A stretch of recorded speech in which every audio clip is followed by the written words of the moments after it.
Om Shanti. Meditation कैसे करें और मेडिटेशन किस प्रकार से कितना फायदा हमें करता है, तो किस समय हम करें और अधिक लाभ मिले, आइए समझते हैं। सबसे पहले हम अमृत वेला में 2 बजे से लेकर 5 बजे तक जब भी आपकी नींद खुले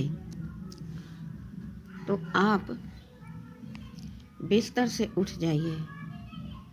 थोड़ा सा ज़्यादा नहीं तो हाथ मुंह धो लीजिए, हो सके तो स्नान भी थोड़ा कर लीजिए। लेकिन मेडिटेशन बहुत ज़रूरी है। उसके लिए नींद भाग जाए तो ज़रूर थोड़ा सा मुँह धुलना चाहिए। जब हम सुबह सुबह परमात्मा से मिलते हैं, उनसे गुड मॉर्निंग कहते हैं और उनसे मीठी मीठी बातें करते हैं, उनकी सर्व शक्तियों भरी रूहानी दृष्टि लेते हैं, सर्व खजानों से हम संपन्न बनते हैं, तो हमें सारा दिन यह अनुभव होता है। तरह तरह के हमें अनुभव होते हैं कि सुबह हमने अपने आप को चार्ज कर लिया। पूरा दिन हमारे संकल्पों में वही चल रहा है। हम परिवार के बीच में भी हैं, समाज के बीच में भी हैं, ऑफिस में हैं, स्कूल में हैं, बिजनेस में हैं, लेकिन संकल्प हमारे यूं ही चल रहे हैं। और पहले क्या था, जितना दुनिया की बातें बीत चुकी थी, हमारे साथ घट चुकी थी, वही बातें अपने आप रिपीट होती रहती थी।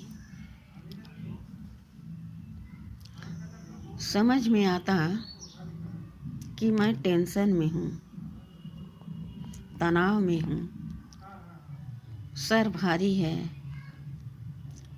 तन अस्वस्थ है। लेकिन जब से हमने मेडिटेशन करना शुरू किया,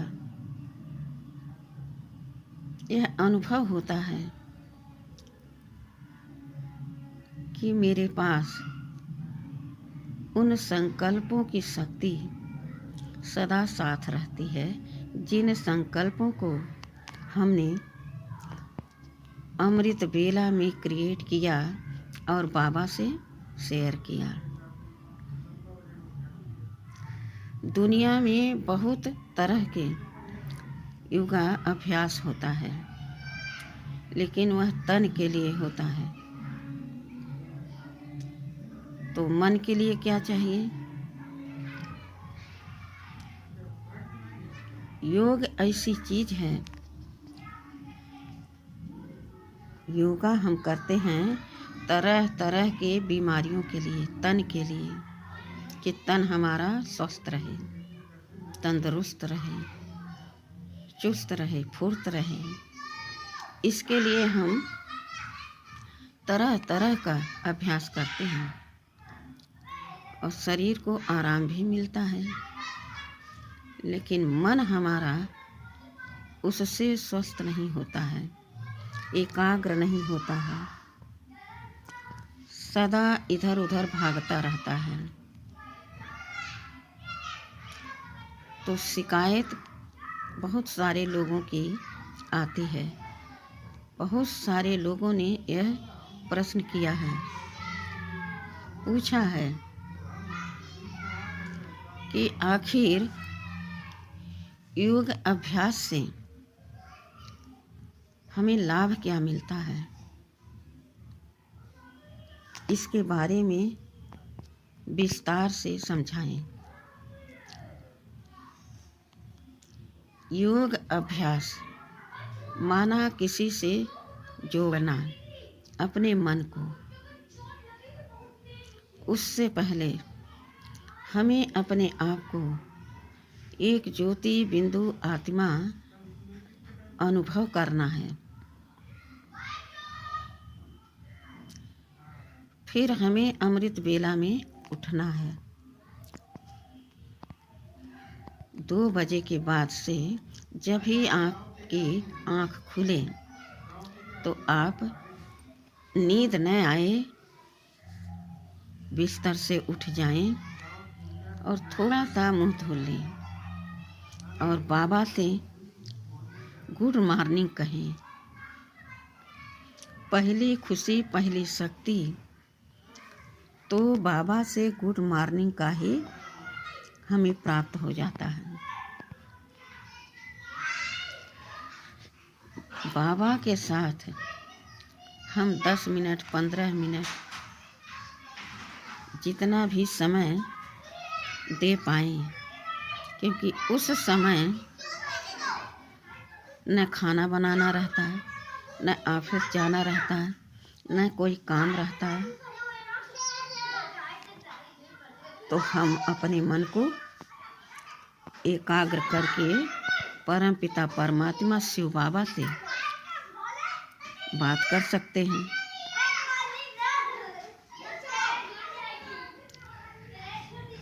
तो बाबा भी देखता है कि हमारे बच्चे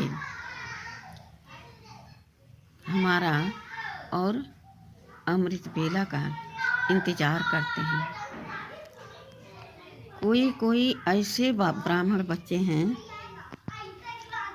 जो अमृत बेला के लिए अपनी नींद खुद फिट लेते हैं, नींद को त्याग देते हैं, इंतजार करते हैं कि कब अमृत बेला आएगा और हम बाबा से मीठी मीठी बातें करेंगे। तो ऐसे लवली बच्चों को भगवान भी बहुत प्यार करता है और शक्तियों से सदा भरपूर रखता है। अपने आप को स्वयं से स्वयं देखें कि हम भगवान से कितनी शक्ति प्राप्त कर चुके हैं, कितनी हमारे अंदर धैर्यता, सहन शक्ति, समाने की शक्ति, निर्णय की शक्ति, समेटने की शक्ति आ गई है। जब आप अमृत बेले से इसका अभ्यास करेंगे तो हर शक्तियाँ आपकी मदद करेंगी और हर घड़ी घड़ी आपको तरह तरह से शक्तियाँ आपकी मदद करती रहेंगी। यानी आपका मन भगवान की तरफ लगा रहेगा, क्योंकि शक्तियाँ सारी किसकी हैं? भगवान की। तो हमें अब इस तरह से योग अभ्यास करना है।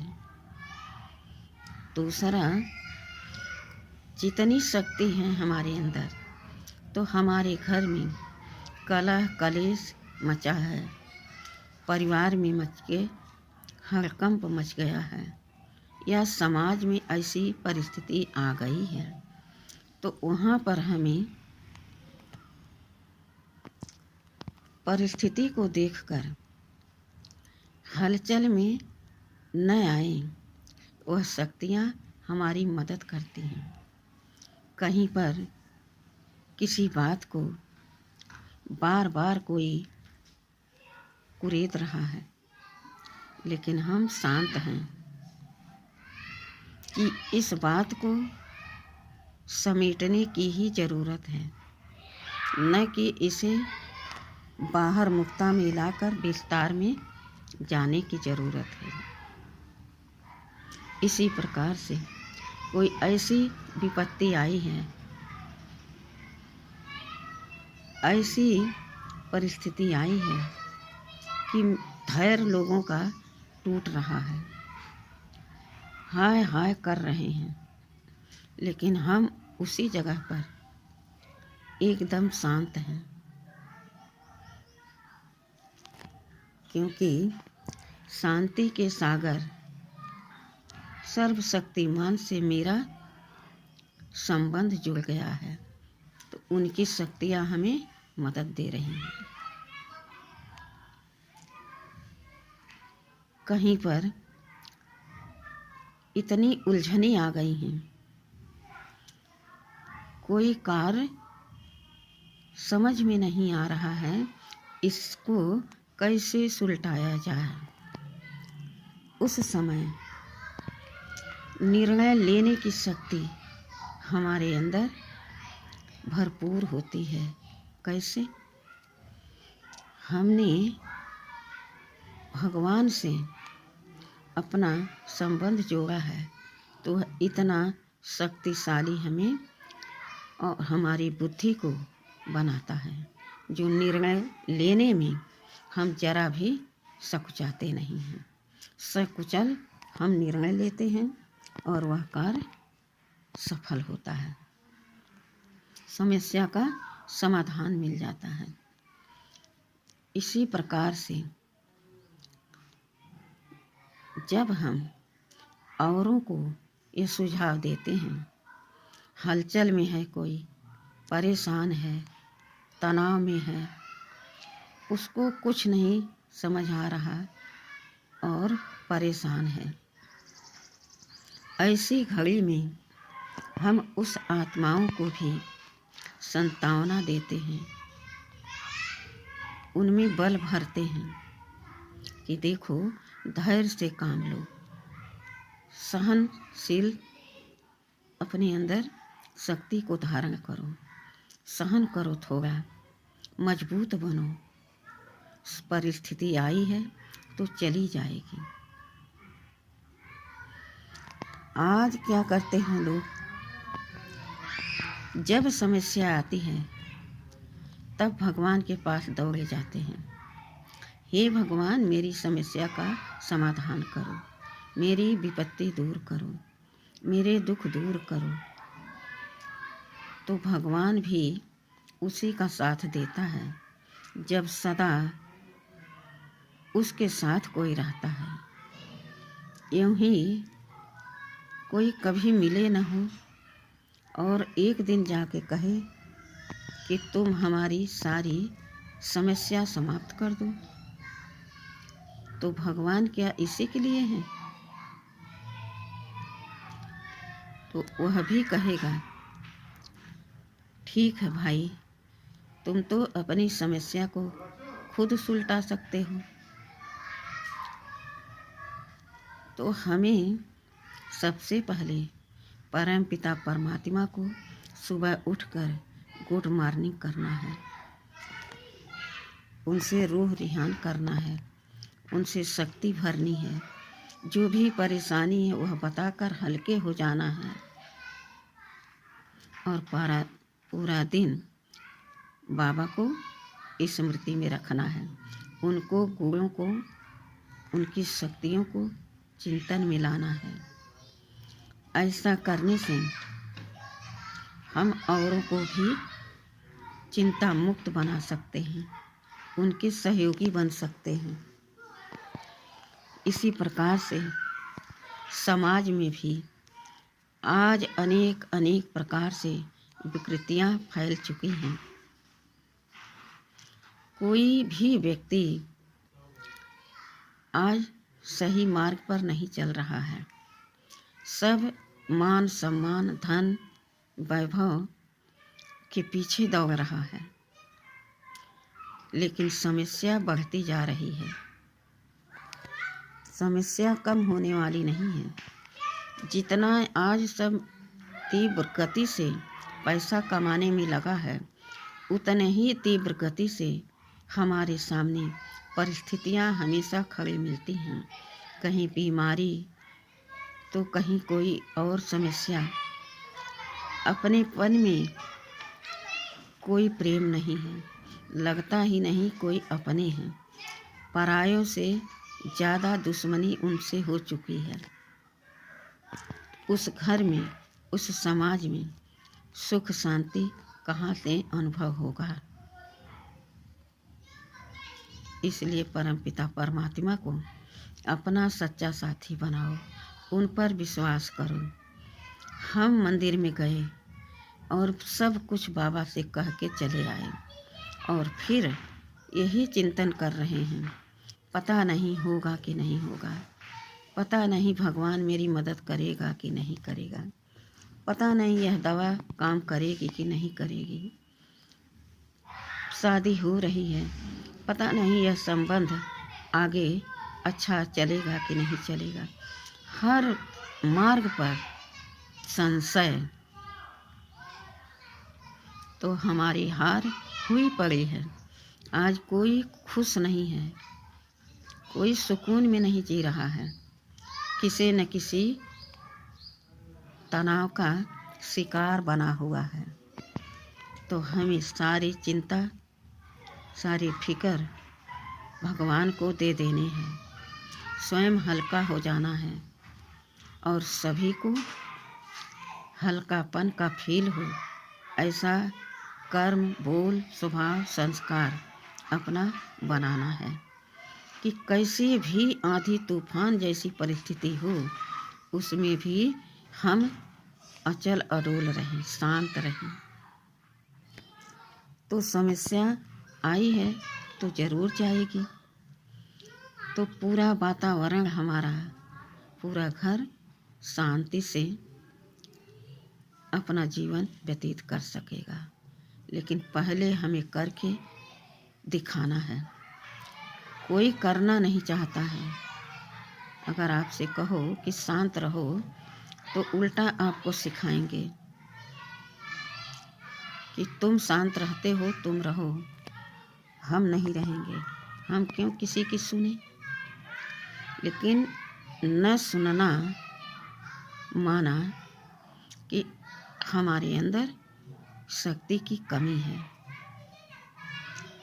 कोई भी बात हो, कोई भी कर्म हो, कोई भी बोल हो, कैसा भी इंसान हो, अगर हम शांति से सुन लेते हैं, चाहे वो गाली दे रहा, चाहे थप्पड़ मार दिया या कोई और घटना घट गई, तो समस्या बढ़ेगी ही नहीं।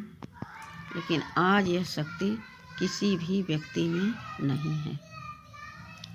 इस शक्ति की कमी से सब आज तनाव, टकराव, टेंशन, डिप्रेशन में अधिक जा रहे हैं।